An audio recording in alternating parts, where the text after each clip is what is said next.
Dr. Cumbler has challenged students to do better than they thought they could. And so often, they've exceeded their own expectations while just meeting his.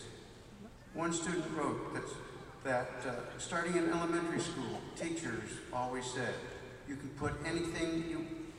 be anything you put your mind to. But they never believed it until Dr. Cumbler became their advisor.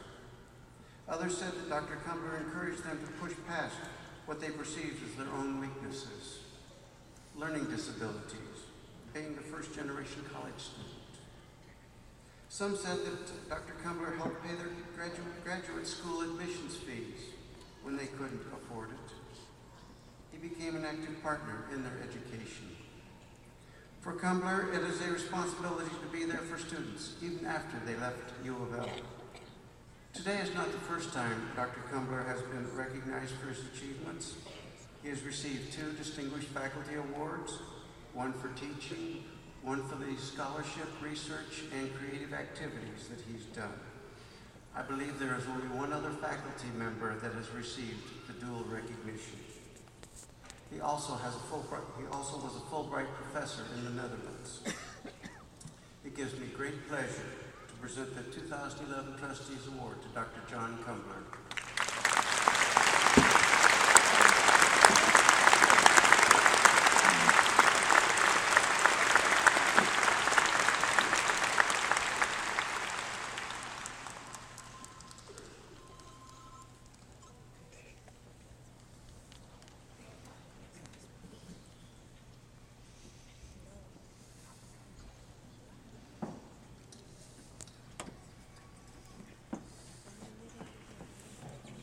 Classes aren't usually this big, and the lighting is better. I want to thank the Board of Trustees and those who nominated me and wrote letters of recommendations for me for this award. Things have changed since I arrived here as a junior professor 36 years ago. Where the chemistry building is in the Belknap campus, there were still World War II Quonset huts. My son was in daycare in one of those huts. Where med students studied medicine at the University of Louisville City General Hospital. The hospital looked as if it were still around when Abraham Flexner wrote his famous Flexner Report. But one thing has not changed. We are still a university of great diversity. Diversity of color, diversity of ethnicity, diversity of gender, and of social class. That diversity, this university of great diversity, offers opportunity for a variety of students to get, if they try, one of the best educations available in this country. I have had more than one student go on to a prestigious graduate school and come back and say at first they were a bit intimidated when they sat around the seminar tables with graduates from Harvard and Duke and Michigan and Stanford. Then they came to realize they were just as smart and just as well educated as their more elite fellows. Something is happening at the University of Louisville that is not happening at Harvard, and in my mind, that makes us better. The University of Louisville students truly represent a cross-section of our community. Our diversity is not created by an exceptional scholarship student. It is who we are. But in this arena, much is made of the student athlete. The typical U of L student is a student worker, working 20, 30, 40 hours a week in order to make their education possible. Working as a student waiter, student waitress in the food service, student clerk in retail, student line worker at UPS. All societies, even democracies like ours, tend towards social class ossification.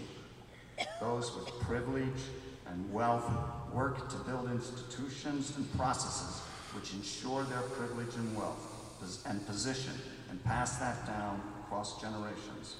In education, we see this in special costly tutors for SAT and ACT tests, fancy educational technology available for those with wealth and resources, expensive private schools with far fewer students in a classroom than public schools, and with special links to prestigious institutions and universities. But, as John Dewey and Louis Brandeis reminded us, in a healthy democracy, there are counter-institutions, such as public libraries and public schools, trade unions and progressive taxes, sadly weakened and under attack at the present moment. But these counter-institutions can work to open doors, and if not break down, at least disturb that ossification. At its best, the University of Louisville is one of those institutions, and it has been my honor to teach here. I think of one of my students whose high school counselor gave her the impression she wasn't really college material, but she did enroll at U of L. She earned a BA and an MAT. She also was a Fulbright scholar. She earned an MPhil at Oxford, and now she's finishing a PhD. U of L is full of these kinds of stories, and it is the sign of our greatness.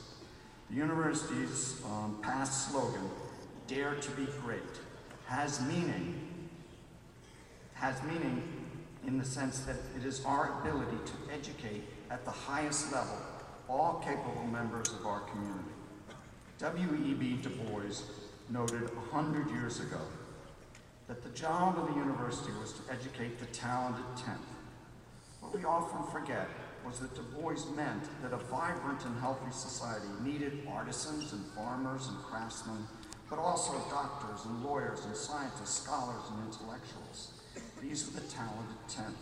And the message from Du Bois was that higher education should be a place where those from a variety of backgrounds, including the very poor and disadvantaged, who had the capacity to develop into the talented 10th, would be given the opportunity to gain the tools and skills to become doctors, lawyers, scientists, teachers, and scholars.